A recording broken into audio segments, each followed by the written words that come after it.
તો news capital પર સૌથી મોટા સમાચાર જ્યાં મંત્રીમંડળના વિસ્તરણને લઈને મહત્વના સમાચાર સામે આવી રહ્યા છે અને બીજેપીના તમામ ધારાસભ્યોને સૂચના આપી દેવામાં આવી છે। 2 દિવસ ગાંધીનગરમાં જ રહેવા માટે સૂચના અપાઈ છે। ગુરુવાર અને શુક્રવારે ગાંધીનગરમાં જ રહેવા સૂચના આપવામાં આવી છે। તો ગુરુવાર અને શુક્રવાર આ 2 દિવસ ગાંધીનગરમાં જ તમામ ધારાસભ્યોને રહેવા માટે સ્પષ્ટ સૂચના આપી દેવામાં આવી છે। કોઈ પણ ધારાસભ્ય બીજેપીનું એ ગાંધીનગર ન છોડે 2 દિવસ માટે। ગુરુવાર અને શુક્રવાર આ 2 દિવસે કે જ્યારે દિવાળી પહેલા જ હવે નવા વર્ષે નવું મંત્રીમંડળની રચના થઈ રહી છે, મંત્રીમંડળનું વિસ્તરણ થઈ રહ્યું છે, ત્યારે હવે તમામને ધારાસભ્યોને બીજેપીના સૂચના આપી દેવામાં આવી છે કે તે લોકો 2 દિવસ ગાંધીનગર ન છોડે। વધુ વિગતો પણ મેળવીએ। સંવાદદાતા મલ્હાર આપણી સાથે ફોન લાઈન પર જોડાયા છે। મલ્હાર, તમામ બીજેપીના ધારાસભ્યોને સૂચના આપી દેવાઈ છે ગુરુવાર શુક્રવાર ગાંધીનગરમાં રહેવું, શું વધુ અપડેટ?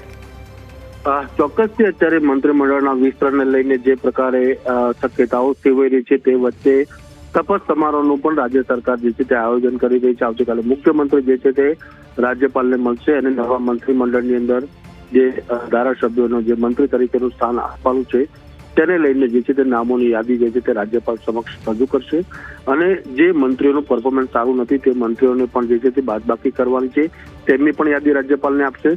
જો કે દિવાળી પહેલા શપથવિધિ યોજાય જાય તે પ્રકારનું રાજ્ય સરકારનું અને પાર્ટી હાઈકમાન્ડનો આદેશ છે, જેને કારણે રાજ્ય સરકારે તૈયારીઓ તેજ કરી છે।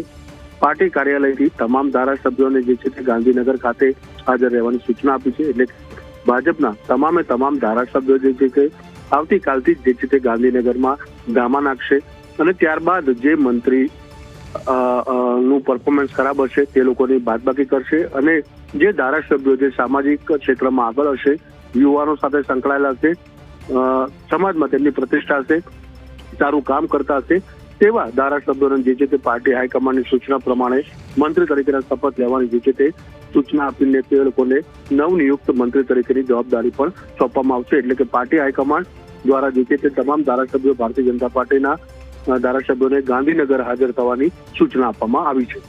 બિલકુલ, માહિતી સાથે જોડા બદલ આપનો આભાર।